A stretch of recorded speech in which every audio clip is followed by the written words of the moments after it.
I've witnessed that in past years where our forefathers, even my grandfather, his time and my father's time, where we used to do that sole solevaki type of work.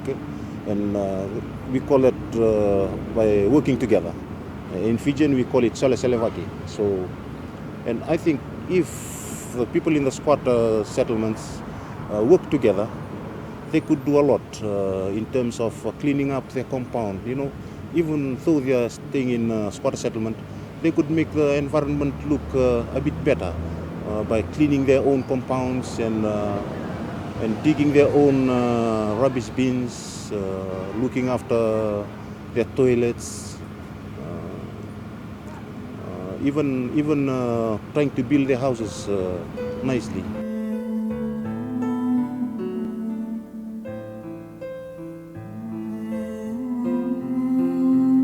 The Ministry for Environment worked with residents of Wailea settlement in Suva on a pilot project.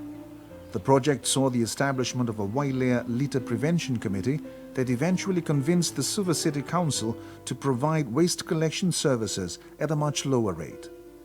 Residents contributed to buy the skip bins and agreed to a monthly contribution of $1 to ensure the service continues. Initially, before we had done any awareness, people were, non-committed towards waste. They thought they could produce whatever amount of waste and just throw it in the river, and that was the end of their waste. They had gotten rid of it. It went somewhere, but where, they didn't really care.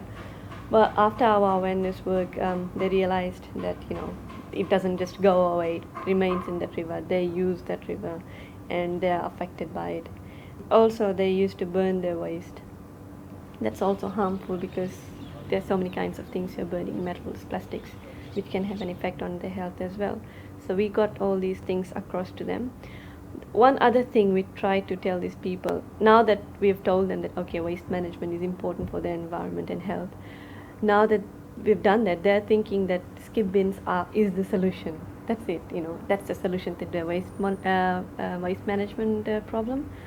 But really, we're trying to tell them to minimize their waste, not to, generate as much as possible and then have the skip bins. Because the less that they produce, the less amount of money they'll have to give for the collection. And then you have your PET bottles and things which you can recycle and get the money from.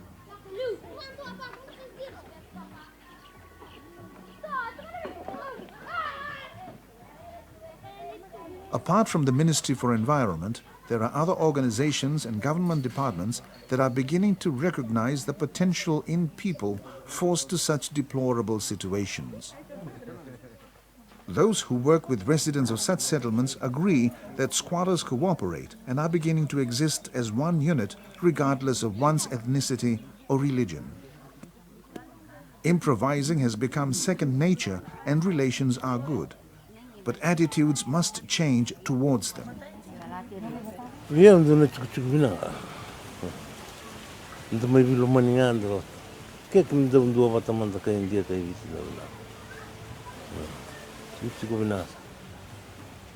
Dau rongone binaka.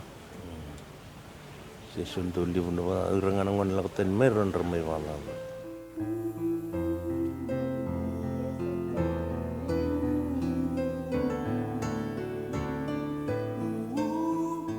Easy for me to look after my children over here because I never see any problem.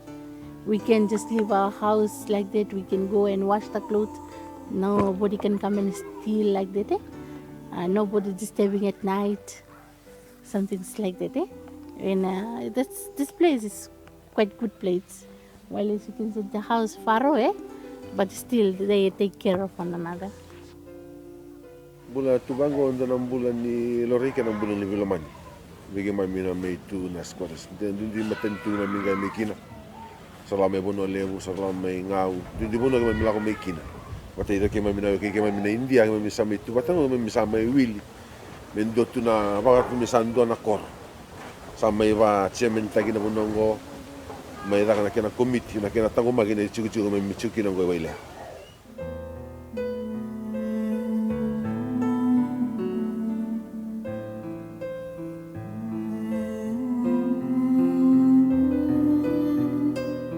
two sides of squatter settlements. On the one hand, you have squatter settlements being criticised as being eyesores, so city councils and government want to get rid of squatters, move them preferably to a place where they won't be seen, move them far away.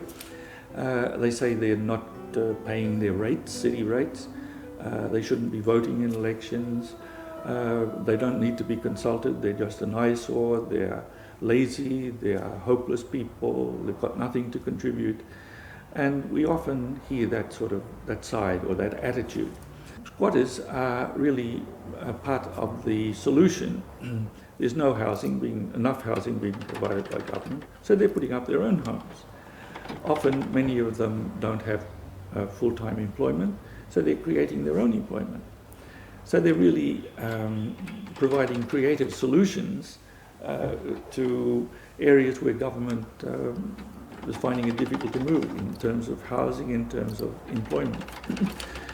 And we should never forget that the squatters are contributing to the economy of the country. Many people in squatter settlements are working as security guards. Some of them are working as nurses or maybe in the police force, maybe in supermarkets or whatever. So they're earning some wages, and they're also buying things from the supermarkets and whatever. They're paying taxes, indirect taxes, VAT. So they are contributing to the economy of the country. One thing you must consider that the squatters are resourceful. They don't like to be dependent on anybody, They would like to fend for themselves, but all they want is some opportunities created for their survival, because it's an issue of bread and butter or sustenance.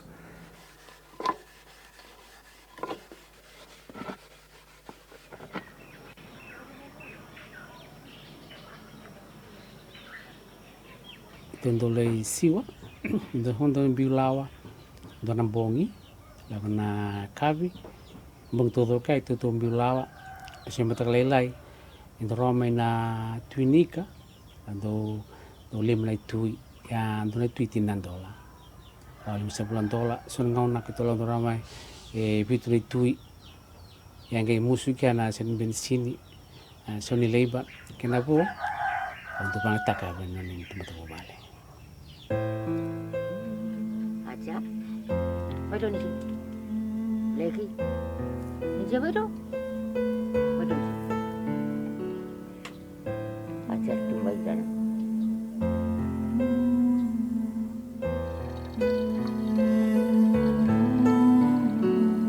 Au nunggu buru-buru ni lah boleh wasara batu manunda udah kanggari.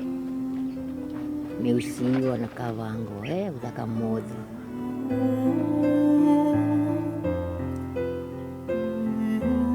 Ngani sindu nunggu market ni wadonga mai ke rasa matar sakilanga kan.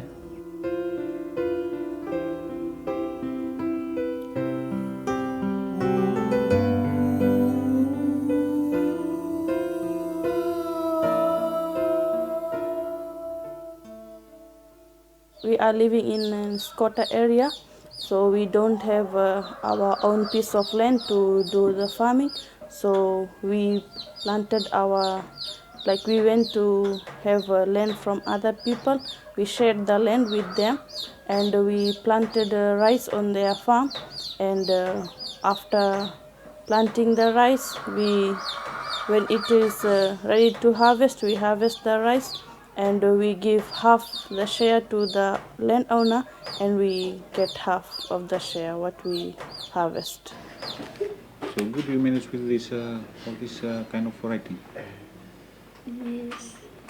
Aruna is a student at the Fiji Institute of Technology in Suva studying quantity survey. She is the only female student in her class on attachment at the Public Works Department in Lambasa. Nails, all those things will come under carpentry.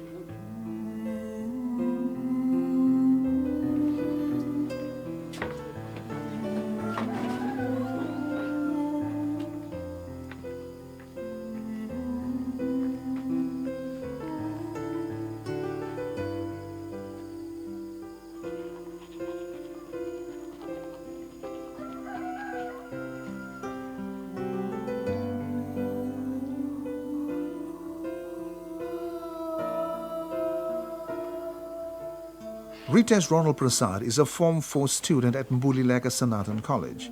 He lives with his father because it is near his school and wants to become an engineer. He prefers Nriketi, where the family used to live before having to relocate to Bangladesh squatter settlement. For the next 20 years, we will continue to see these expiry issues. And unless we do something better in the rural development, so rural urban migration will continue. So we need to have some policy initiatives, some policy directive, some attitudinal change in the people, in the planners, to entice people to stay in the rural areas and do something better rather than flocking into the towns and cities. When you do an analysis of why people are moving here, you'll find that the grandparents are here supporting the grandchildren to go to schools, like FIT is here, USP is here, some better secondary schools are here. Sporting complex, is better opportunities for developing into, sporting arena. So all these things are attractions. And then eateries, once you are in town, if you get the taste of all this bright light syndrome kind of thing, so people will not like to go back. The non-resolution of land, maybe we can resolve it there. Less former clan farmers will be coming to Suva, so therefore not so much an exponential growth in our squatter population, but so it's a different. We have different views on this, and some of, but I think the fundamental thing that it's something that we need to work together hand in hand, and that will include and we encourage each other, and particularly the private sector included in here in terms of the provision of affordable housing, and of course government and civil society. Sandundun me redan maten tu na tampan ke me tu bango na sok me tu rasa serani me birurucu kota na sonimbula angara mi buli tadi bi katale so me bulu kena na matamu kan kera ni takawan ton maten tu misulen ton na osinilap bimbina buli era tereda kina na manu buli merani ra buli pina merata na kata merani kakuni me na ba recukutali kene me mingon merani rata na cucungo merapang rata sunu pun bilang merali cukit. And the main issue here, the main thing is the land, If the government could do something about the land, then there is a big go for the people that's living in here. Because I think for each and every household to move back to their own village is going to be quite hard because they find it easy here, because they work here, and they don't want to go back to the village. Also, maybe chiefs need to be consulted more by city councils and by government in this whole area of housing, because they are traditional chiefs, they hold authority. They have good ideas, often that are not tapped into. I think the churches should be very interested in what's happening to people. I think churches should be very interested in the housing that people have and in the whole poverty issue. Fiji is an agro-based economy. We have to develop our agricultural sector. We have to identify markets where they can sell the produce, or more like a growth center in selected rural areas or islands, so that people don't move to urban areas. From 2007, for the first time in human history, the majority of the world population will be urban dwellers. By 2030, the world urban population would have increased by 2 billion, while the rural population would have decreased by 20 million. We collect money from people in all our churches, and perhaps one of the targets in collecting money could be to build some houses in each parish, in each area, to help people who are poor, so that we don't limit ourselves only to religious activities, but we see that we can contribute to help people in their areas of need, particularly in housing. They are not really targeting the root cause of the problem, which is the wages. These people are earning below the poverty line. And for them to participate, for them to even buy their own house and save up to be able to loan money. They don't have the capacity to do that. So all this program is just like a band-aid approach to alleviating poverty. The government needs to refocus of where alleviation of poverty can target. So I think in my perspective, in my own experience in squatter settlement, the only way out for these people is to increase their salary, to meet that base where they can participate in life. How I can buy this block? I have no money this time. If lands department come here, okay, you have to pay here 10,000 or 15,000 for this block. I have no money. If government can help us to go the back, if NLTB told, okay, we will give to the lease, again you people come back, then it's good. According to the most recent UN Human Settlements Program estimates, 3 billion current urban residents live in places characterized by insecurity of tenure, poor structural housing conditions, deficient access to safe drinking water and sanitation, and severe overcrowding. Squatter settlements or slums. Well, first of all, I just don't think it's their responsibility. I think it's the responsibility of the state to provide everybody with the basic necessities of life, like water, housing, health, and adequate standard of living for everybody, work, and so on. That is a state obligation. I mean, this is why when we talk about human rights, we're talking about the obligations of states, not obligations of individuals.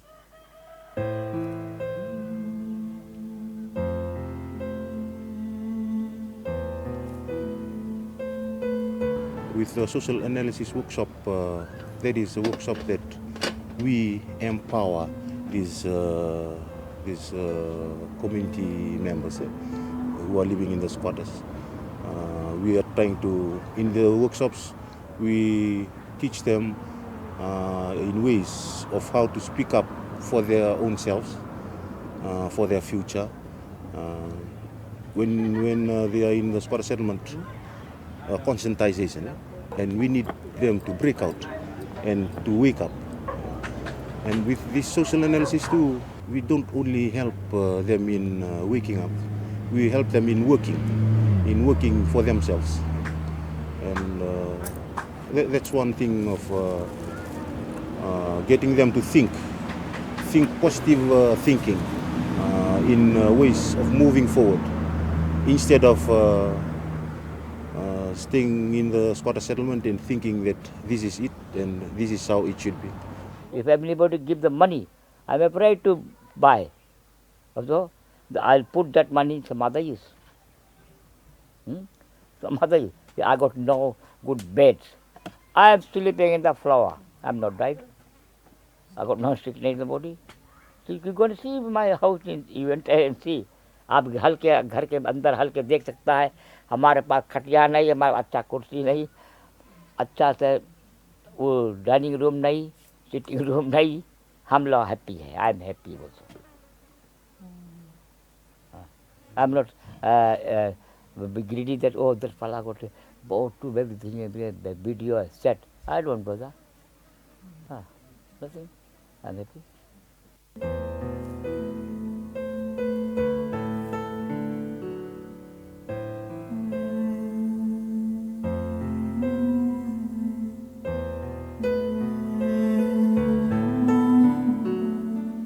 Even when the economies are operating, when people are in employment, I think what we also need to understand that even the 1997 poverty report talked about quite a huge proportion of people in employment themselves actually live a life of poverty.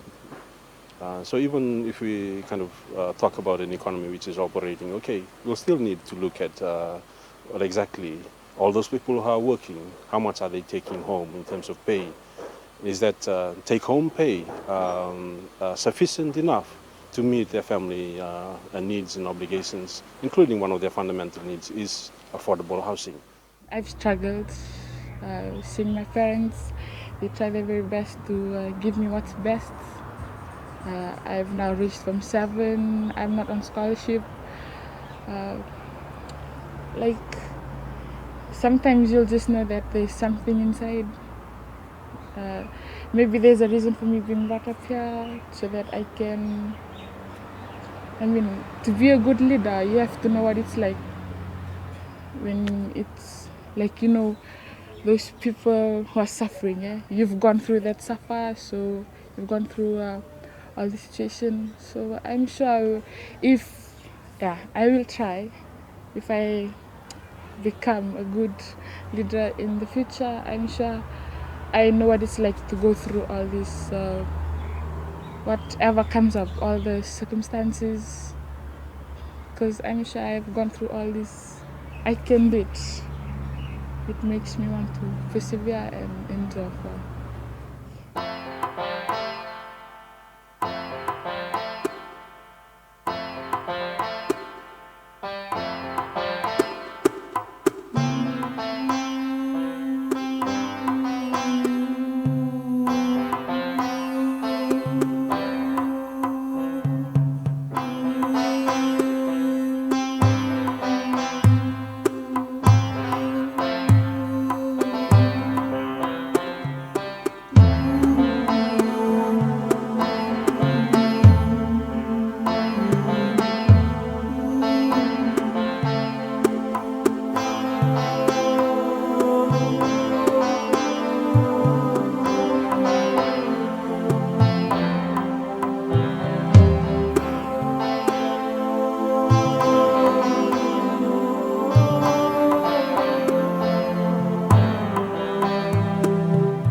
I came in '96, taking a life sentence. Now 11 years finished, 12 or 11 years old.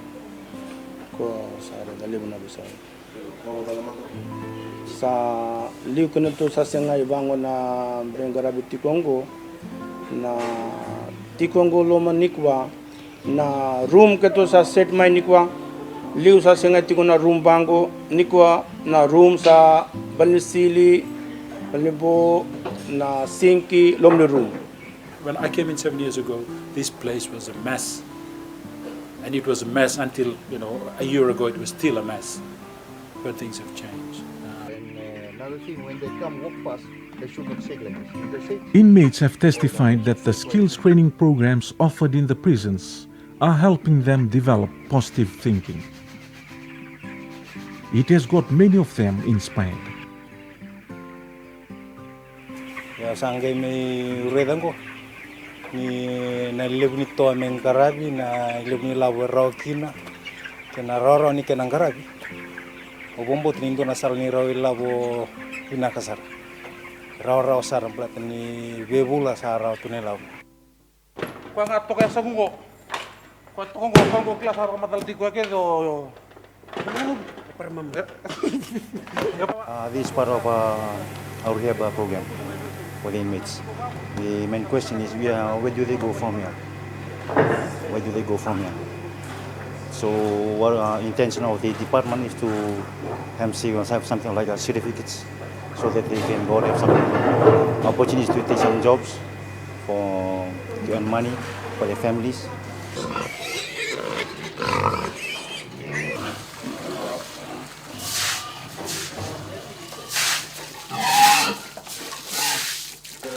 Uli taroi ke libu sarana ka uli taron na bunani tengo dan dori dan bani buak na dan bani buak kami nakor sini dan buak itu nakor karena batu di Indonesia libu na ambil nunda bangat takabira mereka ni Indonesia na buak tunggu era endongan singa era dari buak ni ngawan do Indonesia kalau sami uli disarakin na libu sarana kami na kalau sami uli dan bunani tengo na nunggu ni tunggu bani buak ngo.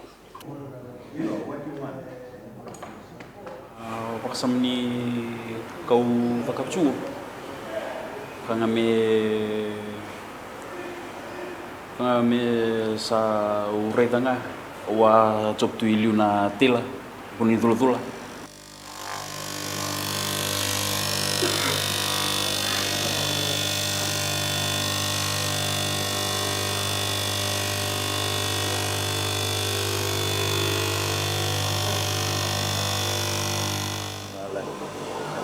So I did not know anything about sewing when I was outside, but I've learned a lot of things in prison. This is my 5th year in prison, and this sewing I did not know outside.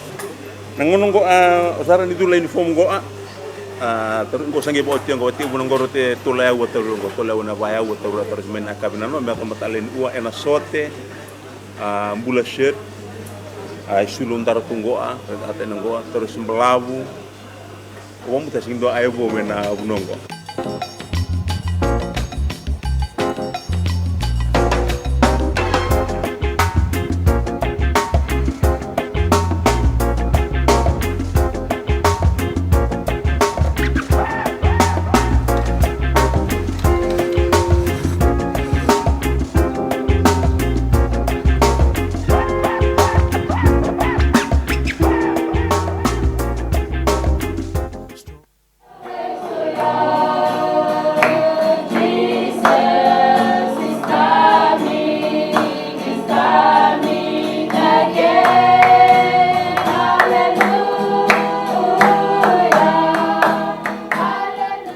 The women's prison has its own rehabilitation program. Here, the inmates learn a wide range of skills, even the simplest of tasks. Most of them are able to do things that they don't do at home. Simple washing of clothes, scrubbing, doing handicrafts. And now since we are having a lot of rehabilitation programs, and there are so many changes that prison doesn't remain as a prison. It's something like a correction center, and we have been given a lot of opportunities that we can do something. We can survive by our own self even if the community doesn't accept us. The programs and the activities, I would say the rehabilitation programs, helps a lot. It helps the inmates to decide well and to decide what to do when they come out from this place. But of course, there need to be a reciprocal arrangement from the prisoners in terms of bettering their adjusting to what's needed of them, making sure that their lifestyles are improved. At the pre-release center within the Namboro prison compound, inmates have their own vegetable and fruit gardens, which they sell, and the money deposited to their private accounts. Most of the programs are farming.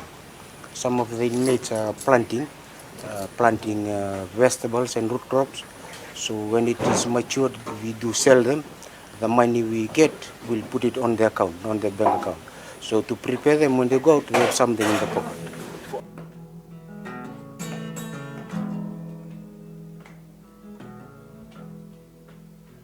I see a farmer in his field at dusk.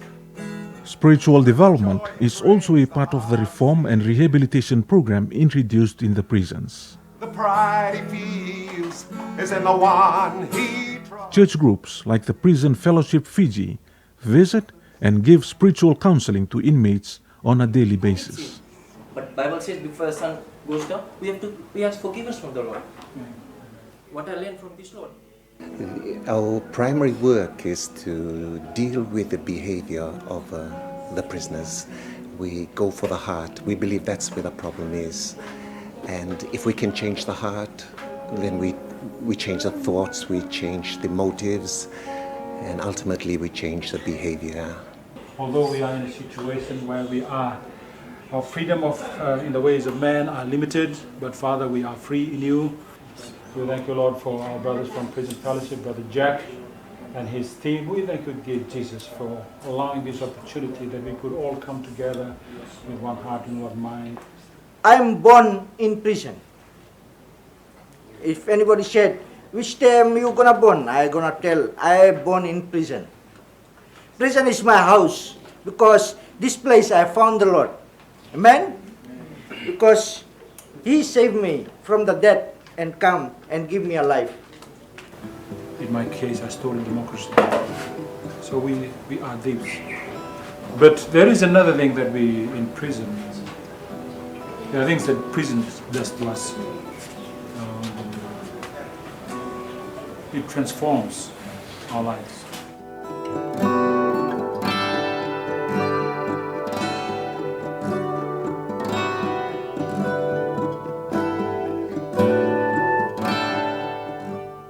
I've been working with prisoners since 1985, and the thing that's kept me going is that it's very positive. There's joy in seeing people's lives change.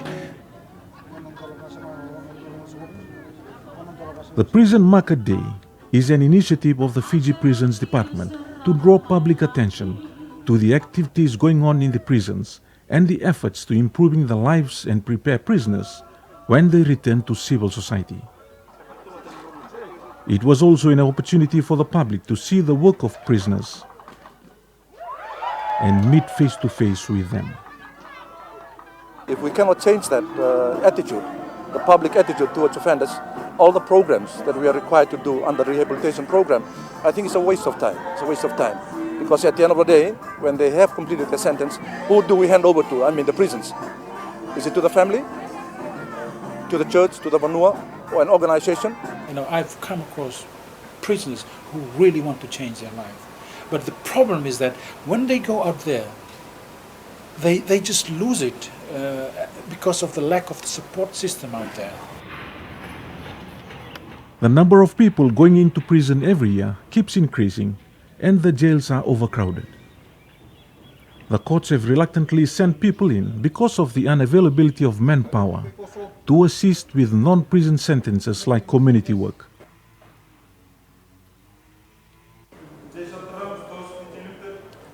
The Magistrates Court has come up with a solution to this and established what it calls the problem-solving court. This court is designed to, it's a sentencing court, and which means only those people those offenders that have pleaded guilty, they will appear in this court. It's not a new court, but it's only a sentencing court, and it's an approach, a new initiative from the system to address the problem of an offender, identify what is the problem, why is it that he offends, why did he commit that crime, and then the court will try to address that problem. So by addressing the problem, you know, sending him to prison is not the answer.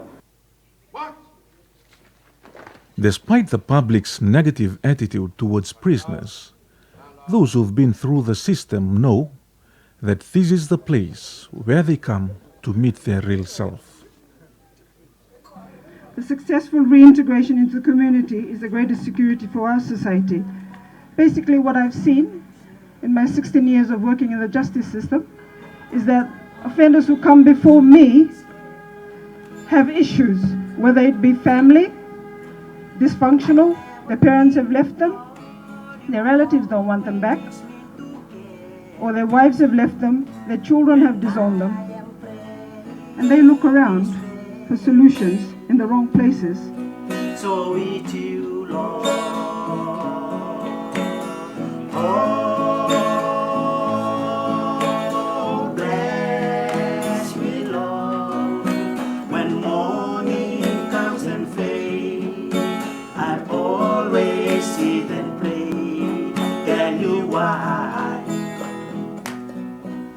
prison gave myself back to me.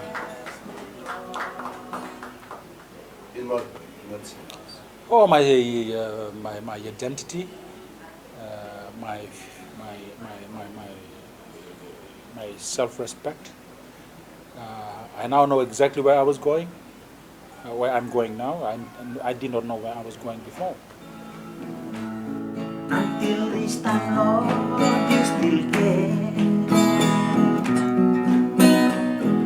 La boleh besu, tapi endo singgih butuh lama boleh besu endo aleng kacau ini. Ya, kami bibi mawa mata kuale, ya.